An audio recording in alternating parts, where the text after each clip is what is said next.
What is up, Generals? We are back with Ultimate General Civil War, and this is the J&P Rebalance mod, Major General Confederate Let's Play. We're clearing everything ready for the Battle of Bull Run.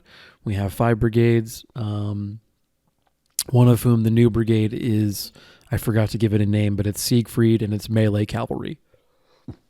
In my test playthrough for this battle, I played... it's the same setup, but I added a skirmisher unit with long-range weapons, and they did very well. But it was like flies kind of bothering a horse or a cow. So I kind of thought about maybe something with a bit more shock, because the army lacked the ability to do shock, basically. So we have Siegfried, he's 450 units large, and he's got the baseline musket, or baseline sword and pistol combo. So other than that, first rifles, third rifles, and second line are all the same. And then we have the horse artillery, who I end up kind of just renaming all the artillery to artillery and then naming the gun, because I think ultimately we're going to be kind of assigning guns to them over the course of the game, although first horse artillery will always be an infantry support gun because it's got that horse artillery perk. So at some point in time, if I have 24 pounders or whatever in that unit, there's still going to be first horse artillery. In terms of deployment strategies, I do more or less the same as I've always done.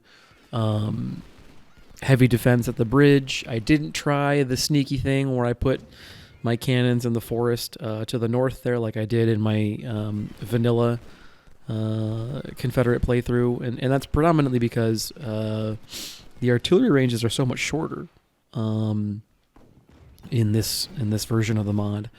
I noticed that very few things have a range over I think nothing has a range over 1,000. And this is still a period of the game or the Let's Play where I'm feeling very experimentative, or experimental, whatever. I'm trying to figure out how to play. I'm sort of trying to relearn the game. And I did this a bit in Newport, I think you saw as well,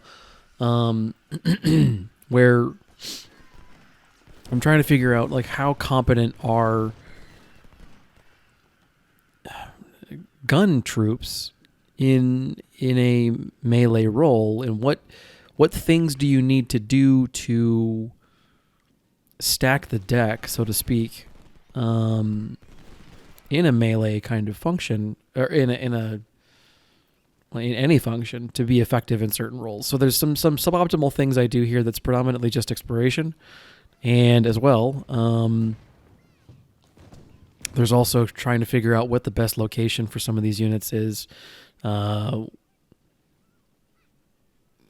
of the things that I'm kind of discovering is that counter battery, we know it's important, but I don't know, man. I think it's vital. The entirety of my strategy here and also at Shiloh is basically going to be take out their guns and then beat their army. I mean, that's all I need to do, right? So they keep trying to cross the bridge, and that's not going to go anywhere for a while. I'm worried about what happens when their artillery gets online and how I can start putting some shots into their units. I have Siegfried kind of seeing if maybe I can't get lucky and come around the north of their army and see if I can't pick off some of these units. It doesn't work. Their scout cav unit kind of spawns in before I have a chance to finish my envelopment maneuver. But pardon me, it's annoying, I'm sure.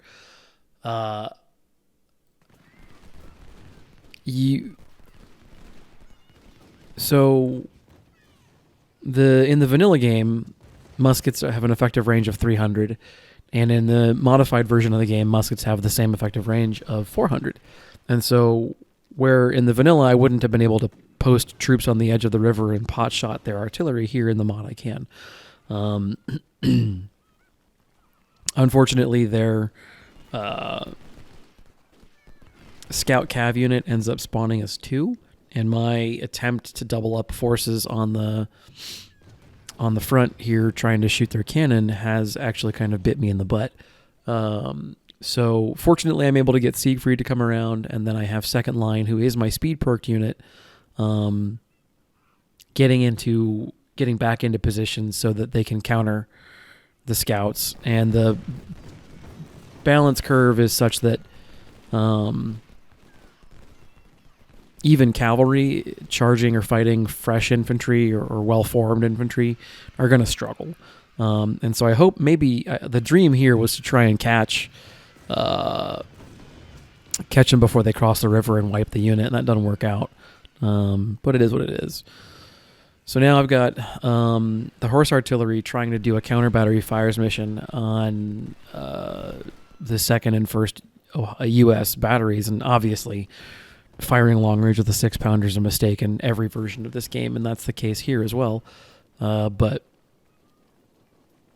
you know, I've got to do something to take these guns out because they are lethal. But you also see how effective the 6-pounders are at close range work on infantry too. So they're really good in that role, and they're the major killer on this battlefield. It's why I need to work so hard it's why I prioritize them as a target, because removing the artillery from their equation significantly increases the chances that my units are going to be free to maneuver and do whatever it is they want to do. And it also means that my artillery will have a better chance of, obviously killing whatever it needs to kill. I've got all the troops coming in from 2nd Division, which is sort of the AI troops. They have pretty atrocious stats, but they do a good job holding the line. For the most part, they're all armed with the 1842. Sorry, what this game calls the percussion musket, but it's the same thing. So 300 points of effective range and the massive range drop-off that comes with it and everything else. But we get a couple of units that split. So Embolden's battery becomes two batteries, which is a great lucky break. And then I'm in this weird position here where I'm trying to get them to cross the river. So second line and Siegfried are pulling back because I'm trying to see if I can't get them to come across the river. And then either I can shoot them in the water, or I can trap them against the edge of the island or something and melee them down or something. The objective is always to wipe whole units wherever possible. I'm perfectly fine, if it comes down to it where I have to sandpaper down the enemy army, but I would much prefer to remove units from the equation completely. And so I scoot up horse artillery to see if maybe it's more effective once I get into shell range, and it is significantly more so. My melee Siegfried charges their carbine armed scouts and just tears them a new one. I don't think we shatter the unit. Maybe we do. I don't know. And then I move forward with second line to get them into cover and fire at First Ohio in the river here. And so even though the musketry is bad relative to the vanilla game, it still, gets the job done. Because they appear to be no better off in terms of shooting muskets. But they do try and charge. However, given the way that the pathing and the game works, they have to run in this kind of weird oblong way, which gives me plenty of time to get Siegfried back over and hit him again. And melee is so very effective.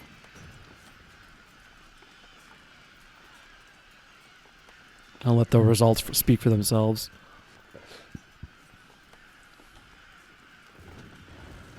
So now I've got the two versions of Embolden and now Palam's battery all getting over here, and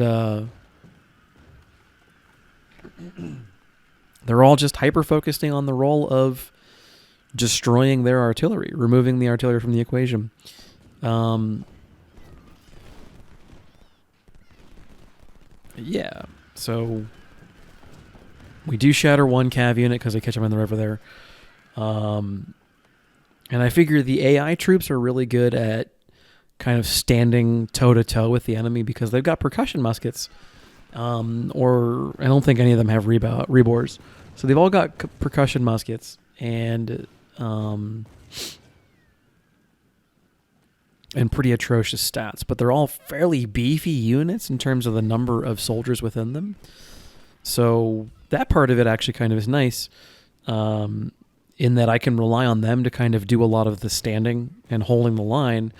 And then I try to use my troops to sort of, when there are more of them, more allied troops, I try and use my troops to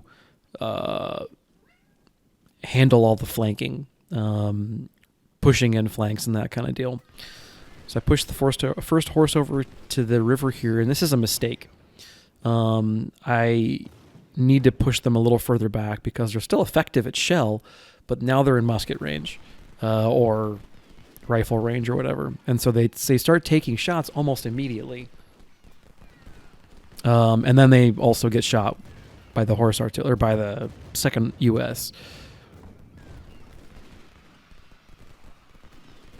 So all of this is really weird. I'm still really experimenting here, trying things out.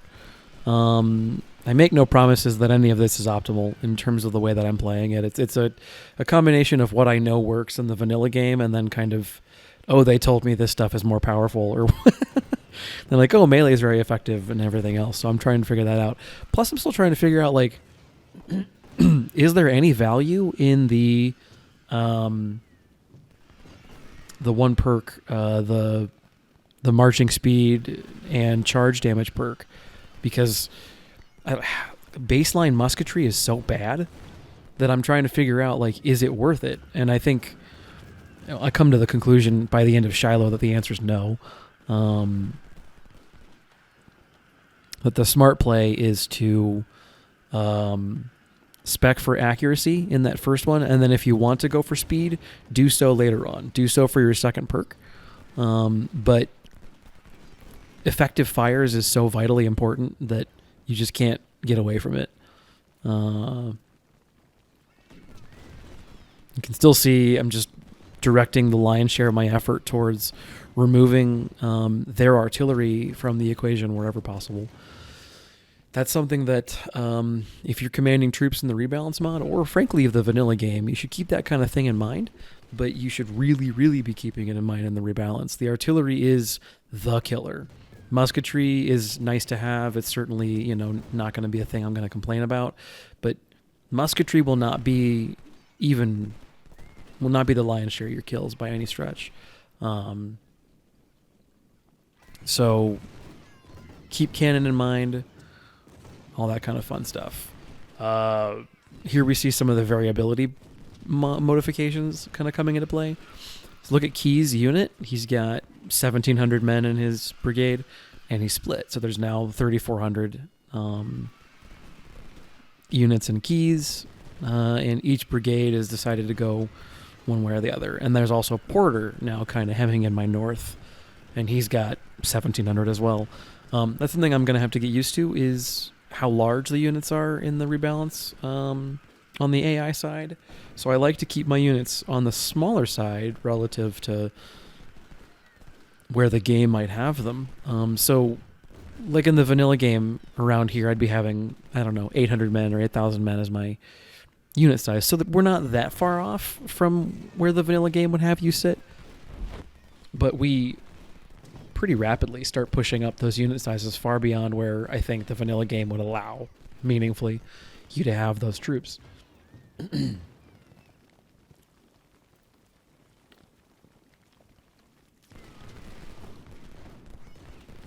now it becomes kind of apparent to me that a sufficient amount of their forces have flanked or outmaneuvered my position on this side of the river where the Stone Ridge is. So I now kind of work on a coordinated retreat with elements of well, everything I've got, and just the slower things being asked to move first, and the things that I think can actually get across the river, um, holding. So at this point in time, it looks like Hampton's Legion and First Rifles are holding the back door open, so to speak, while everything else crosses. And as I become more and more experienced with the mod, admittedly, I've played everything up to this point before. So I played up to Bull Run with version 1.23 alpha. I think that's the correct number. And then Pandakraut and JP, Johnny, put out 1.24. So I restarted the campaign figuring that it would be beneficial to have the new tooltips for the weapons as early as possible, and to talk about those ASAP.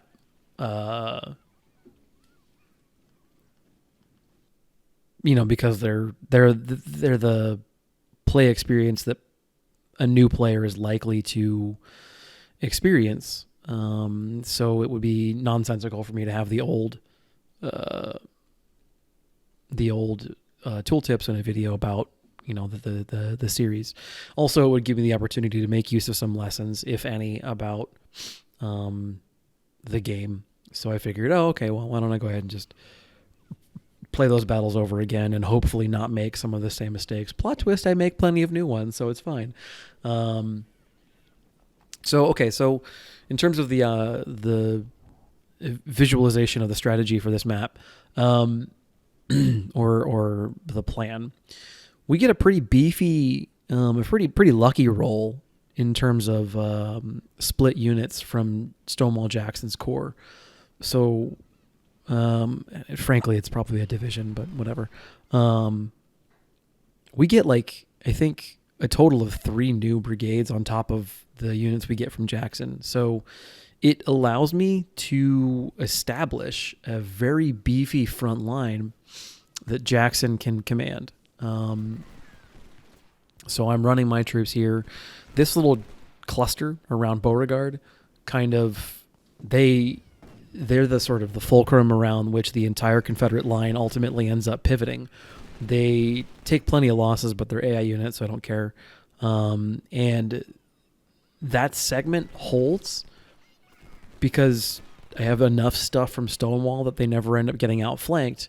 And then my guys are holding this little river crossing down to the right,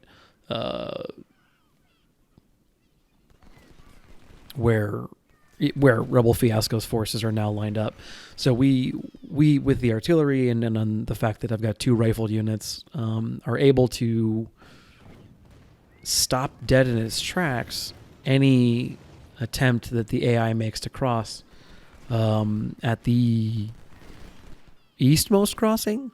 And then we're able to support every time there's a concerted push towards this island of mine up north. So we also get 2 stewards, which is excellent. I got very lucky, I think, in this particular battle in terms of bonus units. So all of those things combined to make it, they change my battle plan.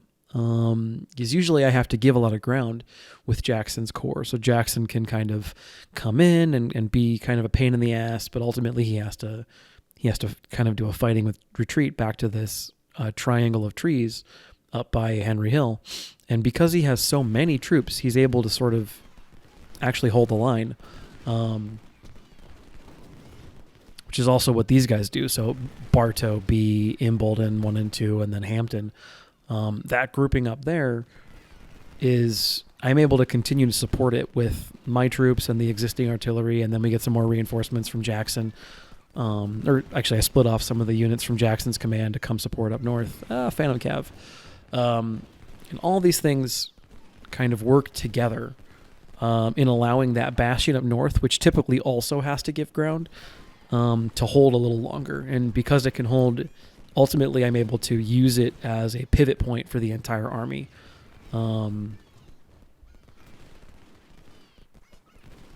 the general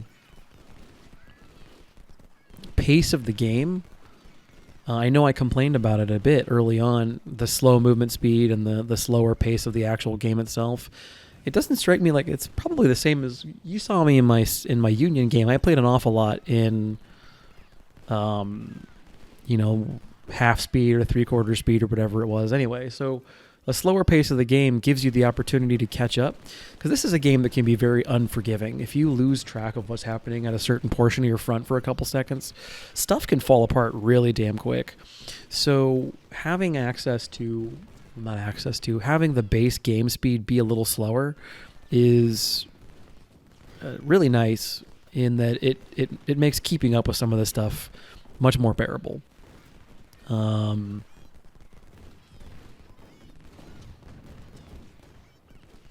Yeah.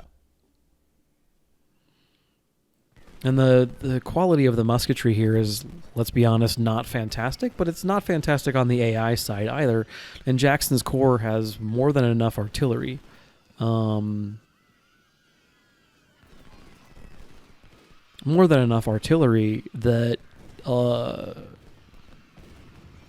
their attached artillery, Brockenborough and Stannard, 1 and 2, do more than enough killing, and then with Stewart there to kind of act as a spoiler, getting some rear flanking shots off and whatnot. It's just, if both sides are equally bad at something, it ends up not being a problem. It ends up being just sort of a new fact you can rely upon. And additionally, one 3,000 man unit like Burnside here can only shoot one unit at a time. So obviously it's like terrible for the one unit they're shooting at, clearly, but they're getting shot at from enough different smaller units that it's the same thing I talked about at Chancellorsville. Multiple units working in concert can take down a larger foe, and this is exactly what happens here.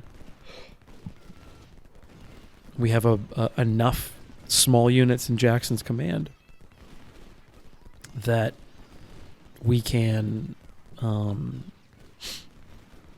hold the line long enough to force back those troops of the Southern or Union right arm that try and outflank our position without having to give ground. So the variability is very give and take, definitely.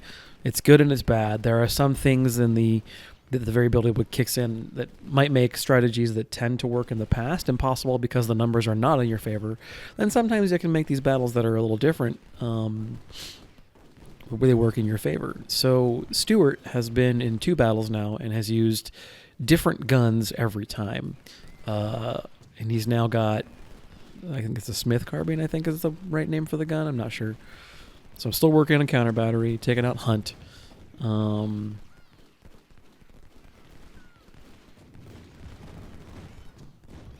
just trying to hold. Everywhere. And because the musketry is so ineffective, and because we're standing in cornfields, and because we have enough units to make them morale scared and everything else, we're able to slowly start pushing up. But the issue I'm going to run into here when I continue to push up like this is that they've got a lot of artillery on the other side of the river, and right now it's very far away and ineffective. But when we continue to push, and I'm pretty good about making sure that Jackson's artillery continues to advance with Jackson's troops. So they're doing great work mauling the infantry ahead of them, Forrest and Franklin and whomever else.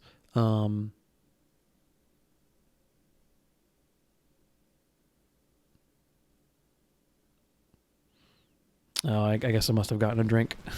I just realized the video wasn't moving for a while. So the combined arms force over here in Jackson's side of the battlefield is a solid indicator of, even with bad musketry relative to the vanilla game, these small units can do a lot of really great work together when supported by artillery. So let's talk a little bit about, I guess, the overall flow of the game at this point. I'm still just generally not I'm not sure. I think that I'm coming around very strongly in favor of the way that the pace, that the changes made here change the pace of the game. I still think that baseline musketry could stand to come up a bit, but not back to vanilla levels. I'm actually kind of okay with the reduced efficacy, and then I think I talked about it a bit in Newport, where perks can be important, but right now they're kind of mandatory, because these troops are competent, but they're competent against their peers. They're competent at providing fire against other AI units that are also bad. And so I'm just using maneuver and flanking and artillery to do a lot of the real work. But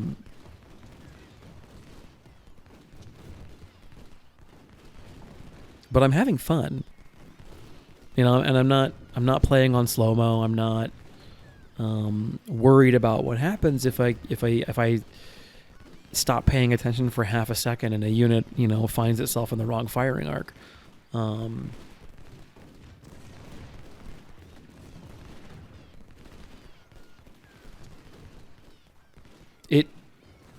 Maneuver and fighting here is a very slow, plodding affair. And my understanding generally of the era is that is a truism of warfare, especially when you don't have things like radios and communications and things like that. You have plans laid out the day before, and unless the unit commander gets new information to tell him otherwise, he more or less sticks to those plans. So you would get a golden opportunity here. They advance artillery without infantry support, and so I seize on it basically immediately and launch my troops into an attack on those two gun batteries. As well, we've started to see the dead cockroach effect creep into some of these units, and because they're so freaking huge, it takes forever and a day, even when they're pinned against a creek, to wipe them out. And that's fine. I mean, it's appropriate that it would take that long to kill them. It's just oh my goodness. It works out great for Jackson's command, though, because huge elements of the force that's supposed to be flanking me basically end up in that creek, and they're just kind of hanging out there, dying. But the death of Hunts 1 and 2 allows me to seriously think about crossing the river and begin what was always going to be a flanking maneuver with my corps a little earlier than I expected. And it's predominantly because the AI advances. It makes that blunder, basically, of advancing the artillery without support. You need to protect your assets like that, your guns. And I think about crossing the river, but I end up pulling back because there's a really, really healthy push by the Confederates by the Union towards that Henry Hill flag. There's 4 brigades of varying strengths, led by Keyes number 2. And the strength of the defensive position that I've got up there by Beauregard is enough to fight them off. Hampton's Legion does good work. The artillery does great work. I move the horse artillery and 1st and 3rd rifles to support, just basically to blunt that attack edge. And these troops get shot to shit and then fall back. And honestly, the Union never recovers from the fact that they've lost the initiative on the left, Confederate left, and that we're beginning to transition to the offensive on the Confederate right. Those two things together, the AI never really has a chance to recover. I see an opportunity here with Siegfried. I think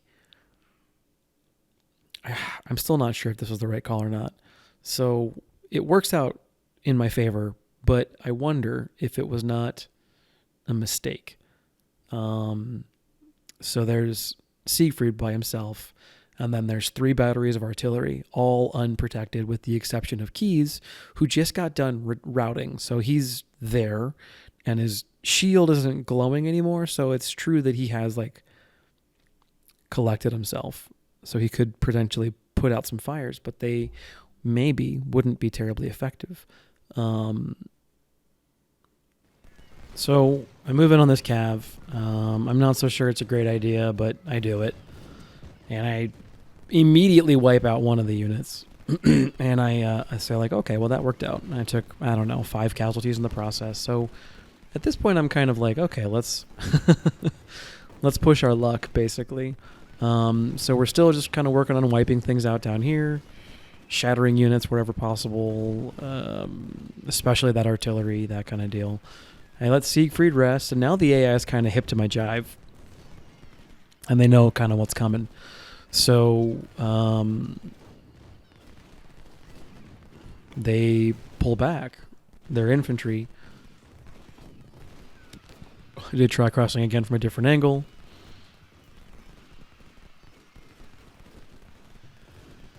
And yeah, I mean, I don't know. Like at this point in time, the rest of the battle's more or less straightforward. Although, yeah, I don't know. Anyway, so let's talk about, I guess, sort of the overall opinion of the mod. You know, having a little bit more experience and everything else. What's my intention for this series? What's my intention for the everything? So I've talked about it before, but a lot of this series is intended to experience the mod and just kind of see what it has to offer. I don't think that I'm going to try and play the entire campaign. We'll probably go through Malvern, Gainesmill, maybe Second Bull Run. You know, one of those like mid-campaign battles, and we'll just kind of give it a call at that point in time.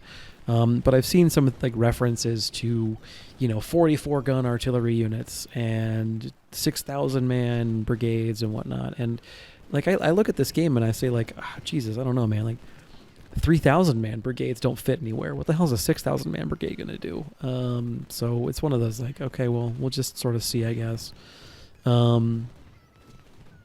You know, and that's partially why like I do want to push on and make sure that I experience that stuff so that we can put it in the series, because I get that the mod is a work in progress, and I get that, you know, it's sort of a living product and all that kind of stuff. So this is definitely sort of the mod as of right now. But yeah, so here I go and get another artillery unit. This is pretty cool. We get shot some, and that sucks, but like it's totally worth it because we knock out the artillery unit. Or do we? I guess we don't. Yeah, we get shot to shit. I mean, that's what happens when you get fucking 1,200 men firing at point blank range. You lose 100 cavalry.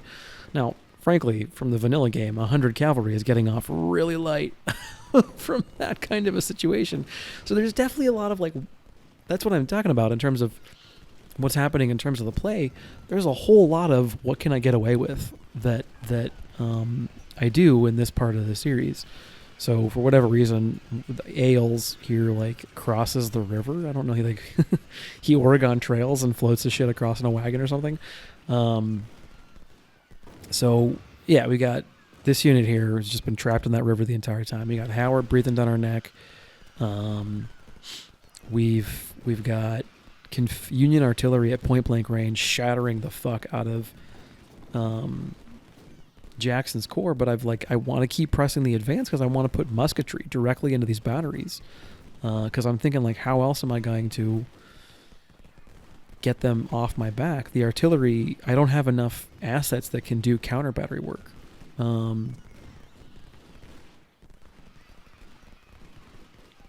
So I'm just not really sure what the best means is with which to attack that particular problem. And it ultimately proves effective is getting Jackson's corps right up on them and then getting the artillery involved in the problem. And now I kind of start focusing my guns on how do I take out Burnside, because I just need to stop wasting time essentially shooting at a unit that's never going to rally. Like let me rephrase, if I let it rally, it'll be a problem, a thorn in my side. But if I keep shooting at it, it won't be. So I want to keep shooting at it. So I have to tie up 2-3 brigades, two batteries, trying to wipe out 2,500 guys, you know, in relatively speaking no time. So that's just, it takes time, you know, and that's 2 units and 2 batteries that aren't focused on other parts of the battlefield. So I'd like to take a look at, you know, how can I maybe nudge these guys to surrender a little faster. And I don't know what the answer to that question is. I also need to knock these batteries out because they are mauling me. Artillery has this... the voice of God, man. Like wherever the cannons are, like their influence is felt. They cause all kinds of devastation. And it's a big part of why the army I build for Shiloh has so much artillery in it, because as you can imagine, I want to take advantage of that. If these are the new rules of the game, cannon is king, then let's go ahead and, let's make sure we're playing that game. So we knock out the one battery in that house, which is great. And then I'm taking a look at, like, how can I take out Griffin? And Griffin, the reason I charge with 2nd Virginia here, Griffin has the word ammo popping up over his head. So he's reloading slowly. So I wait for Griffin to shoot. I take whatever losses I'm going to take. And then I scream across this river at Griffin, because almost all of Jackson's troops have that speed plus melee perk. And artillery just falls apart in hand-to-hand combat. And then I run in Siegfried to I kind of finish the deal and make sure that we take it out, on the off chance that 2nd Virginia gets tired, or the cannon can route faster than 2nd Virginia or something. And this is one of the coups as well. This battle is taking that supply wagon as early as I did is going to pay huge dividends. Again and again and again, I see that taking the supply wagon is vital to success in these games. You starve the enemy of their supplies. And I have a suspicion that is because the AI armies bring what, they think in a vanilla sense is an appropriate amount of supply. And they don't bring the huge, $50,000 supply wagons that I bring, because they're expecting to fight a vanilla length battle, and then now they're fighting a rebalance mod length battle. So if I capture their supply wagon, I don't usually get more than, I don't know, $10,000, $15,000 out of the deal. So not like 35 like I've got, or 50 like you can have in the mod. But enough. And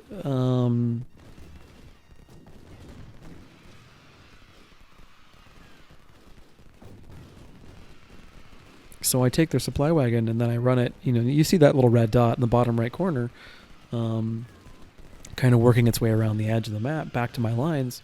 I'm trying to make sure that if the AI does get it into its head that they want to take my my supply wagon back, that they need to deploy their troops well outside of the normal bounds for this particular mission.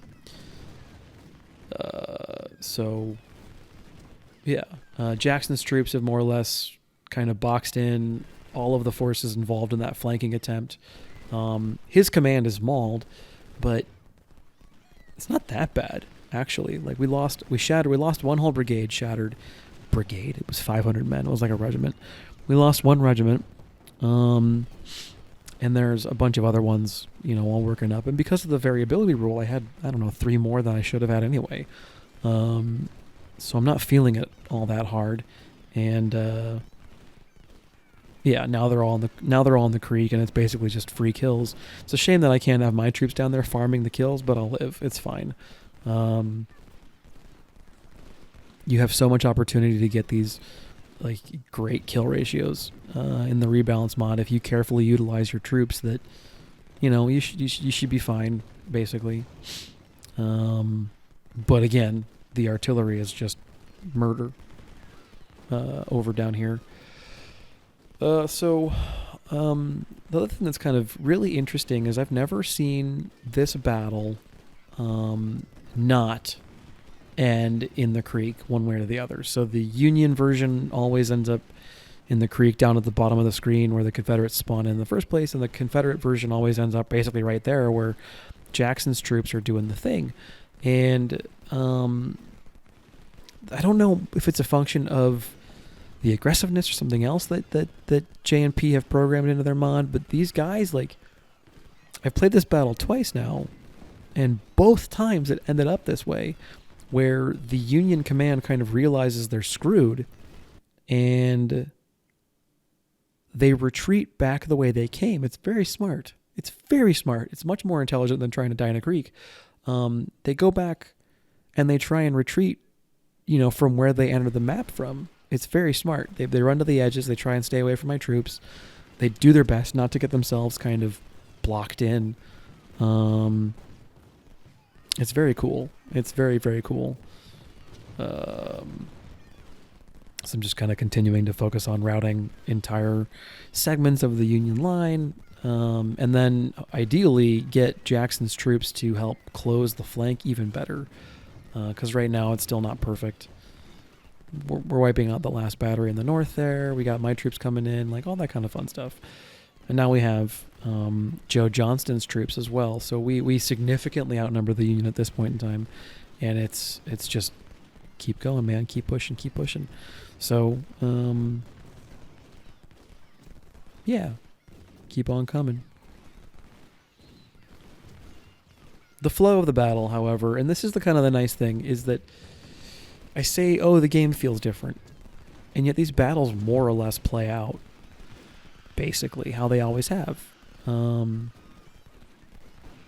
There's nuance in terms of where the enemy retreats to or how they retreat or whatever, but the broad strokes are, the same. You with the Confederates, you stall for time, and then eventually you have enough forces, or the Union's tired enough that you can transition to the offensive, and you do.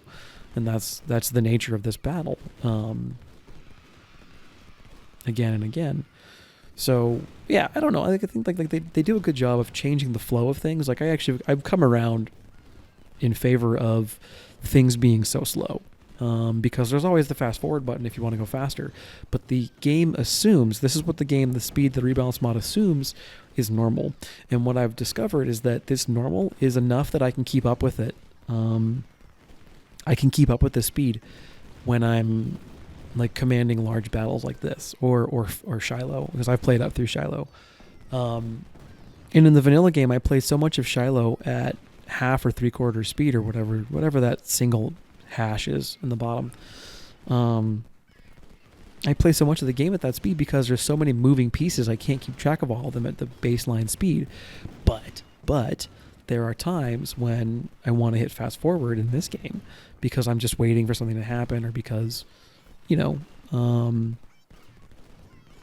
waiting for something to happen, or I've committed my troops and now it's just kind of seeing how things shake out, and like further modification on my part wouldn't really have any major effect or something.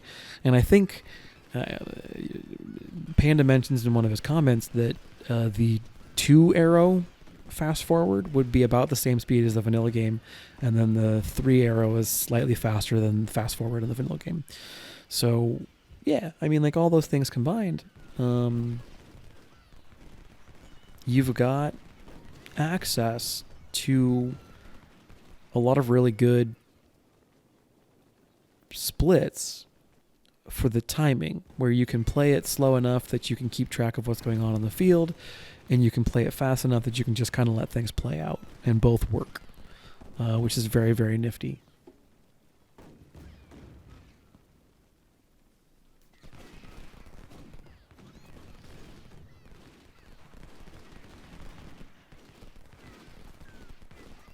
So performance-wise, I continue to be ecstatic with the performance of my troops that have perked into accuracy.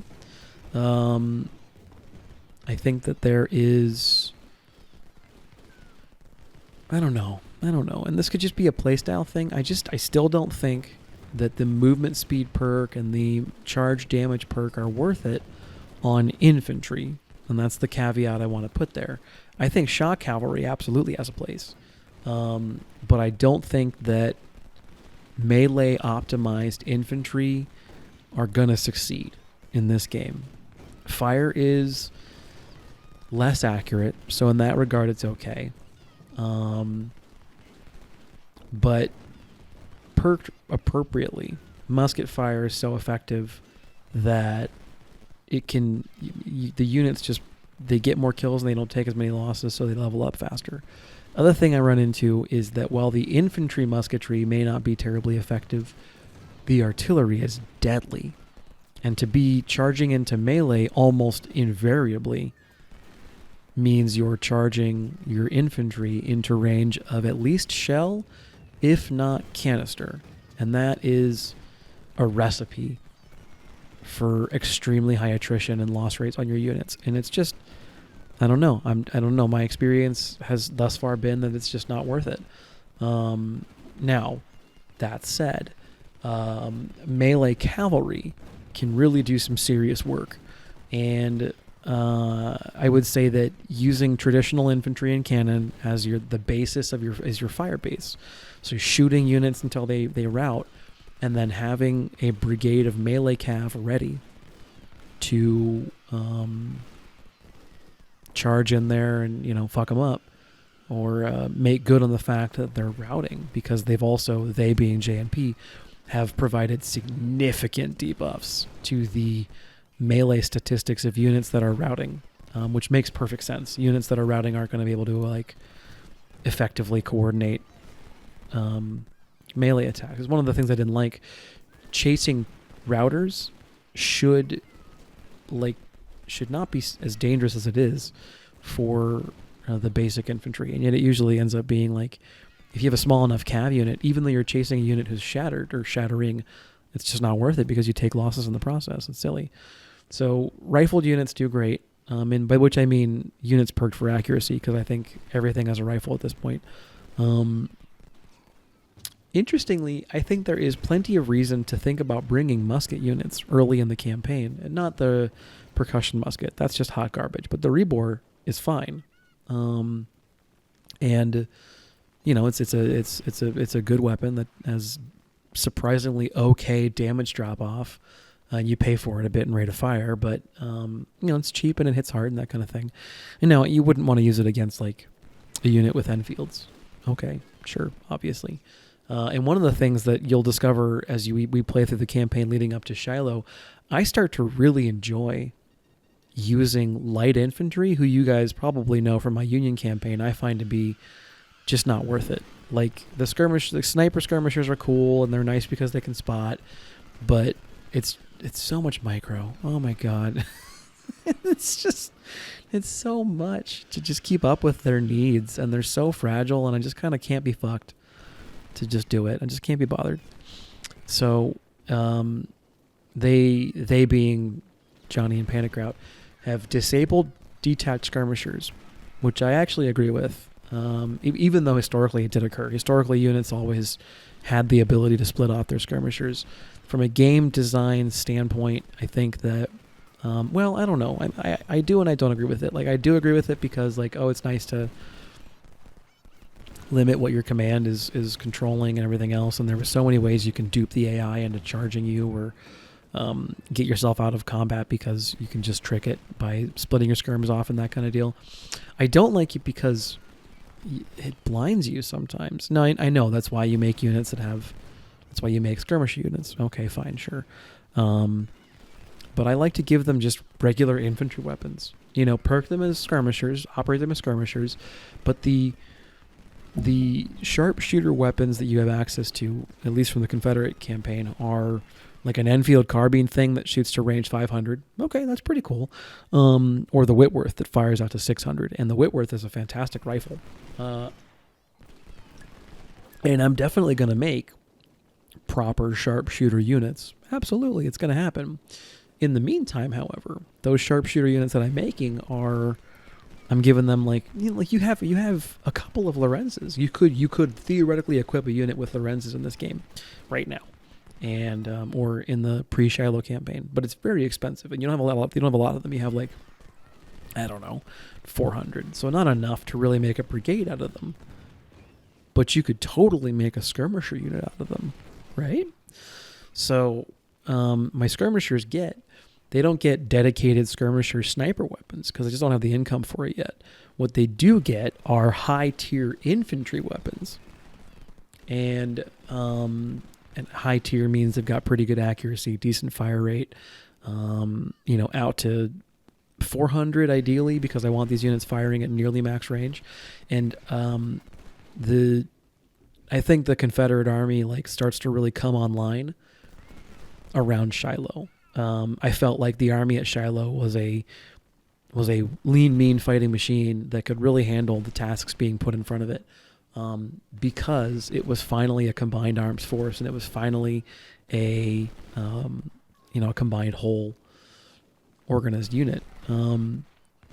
We have light infantry, and they've got infantry rifles, and none of them have perks, I don't think. One might. And you've got a dragoon. You've got a cav swarm of, I think, 1 melee and 2 dragoons.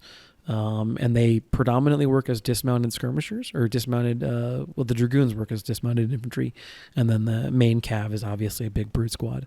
And anyway, I'm getting ahead of myself. So there's this symphony of units that, when you have all the pieces in place, this mod starts to really come together, and I start to see how it works.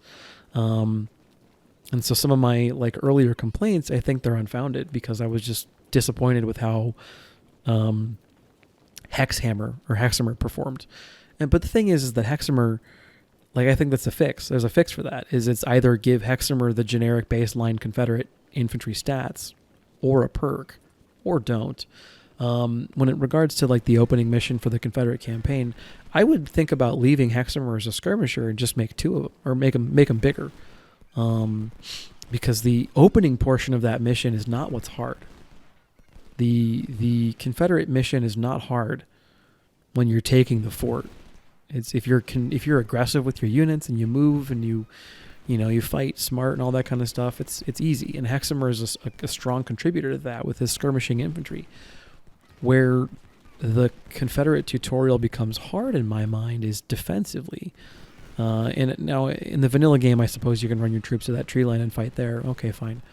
I haven't tried that. It looks like it's a pretty clean strat, all things considered. But in the Rebalance mod, you got to fight in the fort. Where the tutorial mission becomes hard is fighting off the attackers. So anywho, that's a different mission.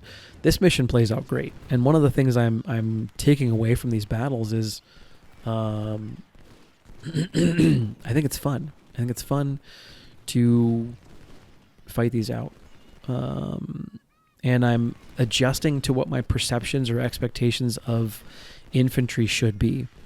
So initially, I was balking at how bad they were at shooting, and they still are bad at shooting.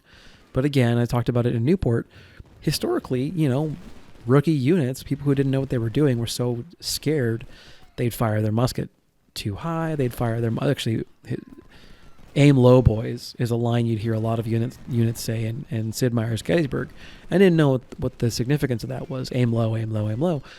Well, it turns out that historically, and this is one of the things that makes me love that game, Sid Meier's Gettysburg, is it was so well researched. Historically, it was a very common problem that units would fire over each other, and so the rounds would just sail off harmlessly into the air. And so the phrase "aim low, boys" was supposed to sort of counteract that, because I'm guessing is that this is a guess. They're not actually aiming high. They're aiming where they need to aim, but because there's the smoke or the flash of the cannon of the musket firing right in your face, and the percussion caps kind of fix some of this, but there's still a small explosion happening inches from your face. A lot of folks flinch. And so the phrase "aim low, boys" is intended to counteract for the flinch, and so that when you flinch, you'll jerk your musket back up into the appropriate direction for directed fire. This is a guess. I'm just guessing. Anyway, the point I'm making is that unperked units historically would not perform well at musketry, and the accuracy stat is earned by shooting. So I think that in terms of a balance pass, leave it where it is with the accuracy stat when it's low. But then when the accuracy stat starts perking up, I'd say take a look theoretically at, as the accuracy stat raises, or the firearm stat. Like the firearm stat might, I don't know, better effect, have a more strong positive effect on the accuracy of the unit or something. I don't know. So I'm coming around to that. I'm actually coming around to that. But the play experience during the tutorial mission is rough because Hexhammer is so shit. He's just utter garbage. That unit was bad, man. But I mean, the militia units you got at Newport News, all the allied units here, they're still individually not fantastic, but there's enough of them, and the Union units are not much better, that it ends up kind of being okay, I guess is kind of what I'm getting at. So we're wrapping up. Bull Run, and I've never had the vanilla battle end up here. I've never found myself pushing into the top left of the map like this. This is crazy. Like, this is where you end up fighting most of second Bull Run. To the left of the screen, off of the edge of the screen that you can't see right now, is where the Confederate entrenchments are. No, actually, I think they're here. They're just not on the map because that farmhouse right there. Yeah, this is where the Confederate line ends up being in second Bull Run. So we just run down Sherman. There's this trail of blue bodies behind the unit. We get these units all kind of boxed into a corner and start shattering them one by one. One of them ends up squirting out, and I end up just kind of saying, fine. Because I don't want to run them down anymore. I think it's not Keys. I think Franklin squirts out. And I get tired of it. But yeah, dude, this is fun. Like these battles take a minute though. Like that is a thing. If you are a comfortable player, play it in fast forward. If you're, if you're not, play it at regular speed or whatever. So there's some boneheaded decisions I make at Shiloh that I wonder, is it because I've been playing for 3.5 hours and I'm just tired? That seems likely. So, yeah, anywho. Bull Run was a blast. It was fun. One of the things that I like about the fact that these units kind of don't shoot well is that these infantry brigades feel as if they have some weight to them or some staying power in the open. And that was historically the case. I think units would bang away at each other in the open for a while. And, you wouldn't have these nearly immediate shatterings that occur in this game. So the change in pace to the game, I'm increasingly becoming a fan of. It took me a minute to adjust to it or get used to it. But now that I've done so, I'm kind of all on board. I will say that I find the idea of 6,000 man infantry brigades, like, I don't know how I'm going to adjust to that. I don't think that it's going to fit well on the map because these maps are not made for units that large to maneuver on.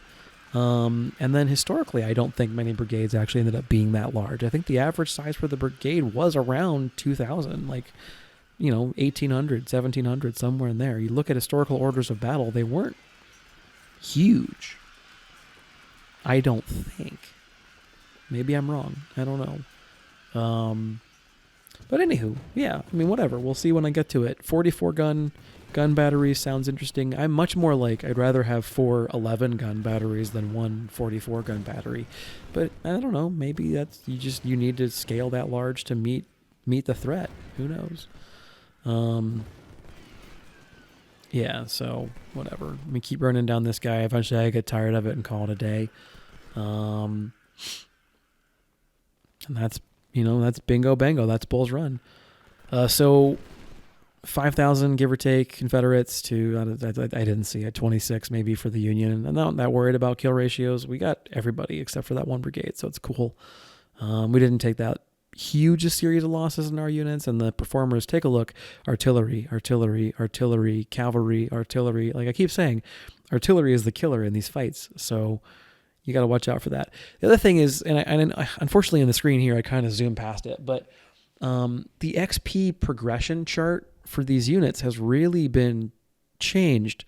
So initially I'm kind of worried about putting captains in some of my units, but captains become light colonels really quick. Like they skip right over major. And I think that that's a really cool way to quickly grow your officer corps to competent, if not, really huge status. It's competent. So Siegfried took a pretty big pounding. I got to figure out what I want to do with the AO. I'm pretty sure it's got to go into both points have to go into Army Org, or at least one does, because I'm growing to be big enough for Shiloh. That's the thing. You got to be thinking about, like, for Shiloh, I don't think I look at it in this video. Maybe I do. But for Shiloh, you don't need to have, but you can have 24 units. So you should. And that means there's so many, like, army points that just get sucked into Army Org. And what that ultimately means is that some of these other stats, like economics or logistics, that provide benefits for the army, I can't focus on until I have a big enough army. I have to focus exclusively on bigger. So I make the perk choice here for the speed perk, and I think that this was a mistake. And I end up deleting the unit after Shiloh because of this. I should have gone for the accuracy. So I think that speed has value. Speed absolutely has value, but you need to be able to shoot. You need to in this game. It's a game predominantly about shooting things, and you just, if you don't have the guns, if you don't have the accuracy to use the guns, it doesn't make a difference. So, anywho, that's Bull Run, and I'll see you guys in the next one. Fiasco, signing out.